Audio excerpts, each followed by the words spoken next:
The Fed increased interest rates, the market soared. But what was the catalyst? Did you notice? Let's begin.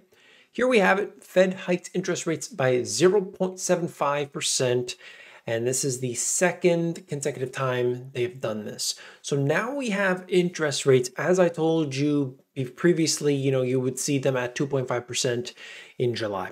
Here we are right now. But the markets went up. In fact, if you look at it very closely, you will see this is the S&P 500. You will see that it is up big time. And it's been up actually for about a month or so. And this has been a trend that has been broken because previous to this, we saw the markets kind of trying so hard to get up and up, but it has not been able to do so until now. And this is really key because it comes at a point in which the Federal Reserve has made no real mention of a pivot. And now I want to talk about this pivot more, but I'm just here to give you the details for this moment. You could see right now that they are within this range of 2.25 to 2.5. They haven't been at this level since the previous cycle, and that didn't end well, as you know. So here, quote, we actually think we need a period of growth below potential in order to create some slack. So, they were talking about how this is dovish. The entire meeting was dovish and all of these things. I didn't really see anything to that effect. I will show you some and what I believe the market was trading on, but it wasn't dovish. Okay, so this is the biggest increase since 1994. As you see, the 0.75%, not something they have done very often. Okay, looking at this, we are watching the fourth time they have increased this year so far. And it just shows you that the markets will not react negatively to the increases immediately. They start pricing in things that may not have happened, may never happen, and it's just the way it goes. But in a long-term trend, we have to understand the fundamentals of what the markets are trading on. Here we have it directly from the FOMC statement. You will look at this and it shows you exactly what you expected to see. They're worried about Ukraine. They're looking at the jobs numbers, which are robust, and they are seeing all of the data coming through. And quite frankly, it looks like they are right on point. They are increasing rates. They are going to watch the jobs numbers, and they are going to go through all the data and, according to their words, be data dependent. Now, they are making it seem as if data dependent is somehow new, that they're throwing this word in there as a new feature. But in fact, Powell has always said that. I watch this guy like a hawk, no pun intended, and looking at all of this time and time again, I see it, he's basically saying the exact same thing. So the market's interpretation, or the market players' interpretation of this, is going to be based on what's happening when you look at the technical analysis. Markets were severely oversold in the short term, so they were boosted up. The one thing that's different about this market than what we had, a year ago, 5 years ago, whatever it might be, is the fact that you do not have the Federal Reserve pushing it up. It's all based on this interpretation of what Powell's saying, what the FOMC is saying, and, that in like a future event. Oh, they're going to pivot later. So we buy now so that we're getting in at the bottom and then it comes up later. It's an unusual, very, very unusual, set of circumstances, to say the least. Quote, as the stance of monetary policy tightens further, it likely will become appropriate to slow the pace of increases while we assess how our cumulative policy adjustments are affecting the economy and inflation. So this is kind of where the markets really started to like this situation. This is it, because he's basically saying we aren't going to do 0.75 coming down the line. If we see that inflation is coming down, things are starting to come around, recession is on, we're not going to do the hikes at this pace.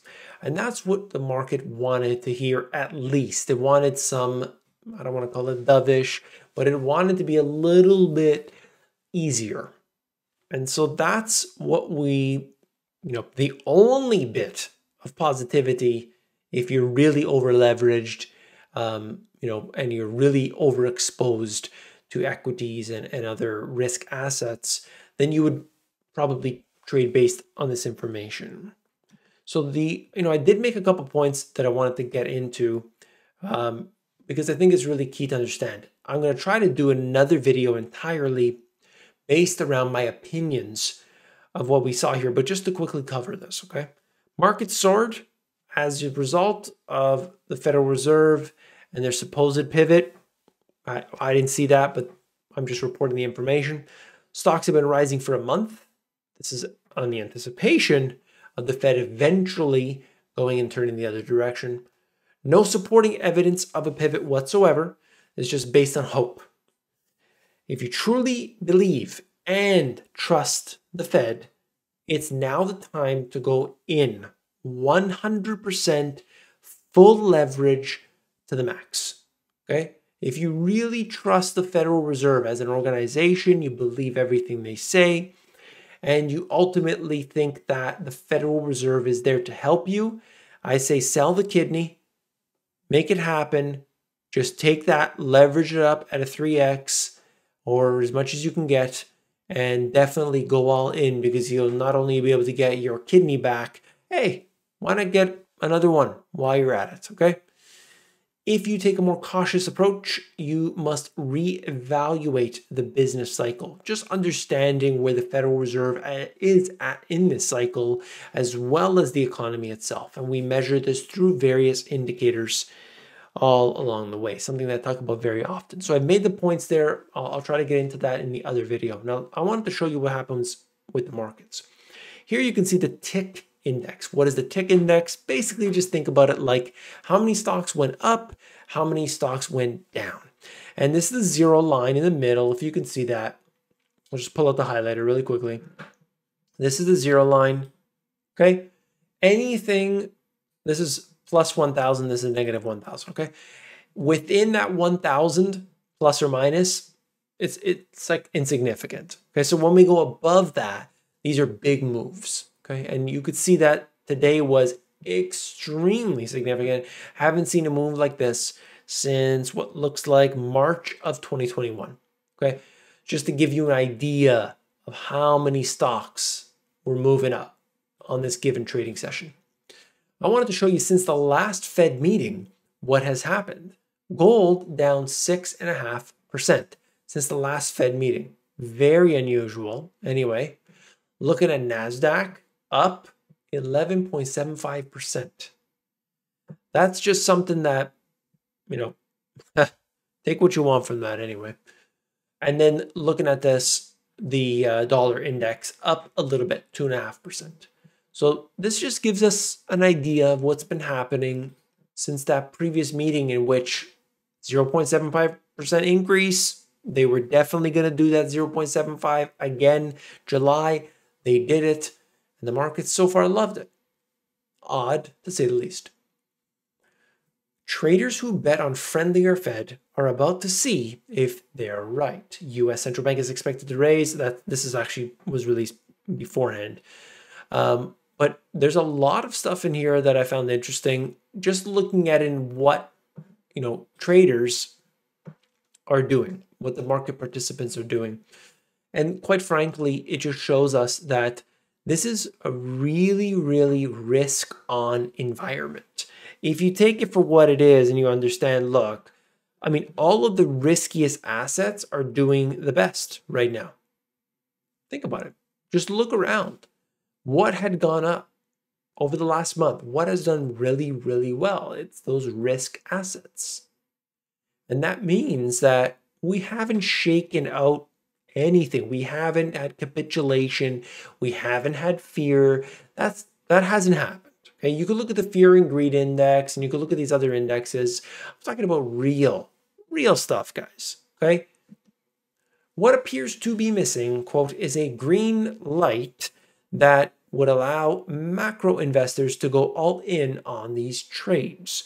One common missing ingredient is a clear, dovish Fed pivot, which could come as early as this week, and then it's basically just going on, okay?